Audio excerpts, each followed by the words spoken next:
Fried rice এমন একটা item মানে সবার পছন্দ, সেটাই আজকে আমি বানাতে যাচ্ছি।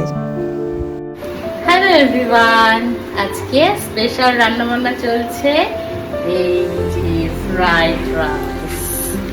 আমার রান্নাঘরটাকে একটু সবাই ইগনোর করবে, কারণ একদম খারাপ হয়ে আছে, কারণ অনেকক্ষণ ধরে রান্না করছি, একটু হেজি হয়ে আছে, তাই সবাই এটাকে একটু ইগনোর করবে।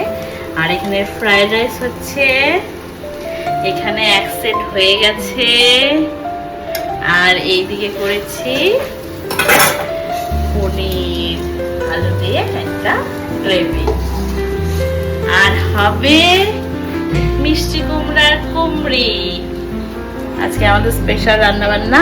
তো আমরা চলে এসেছি দিদির ওখানে, কোচবিহারে, সেখানে রান্না বান্না চলছে।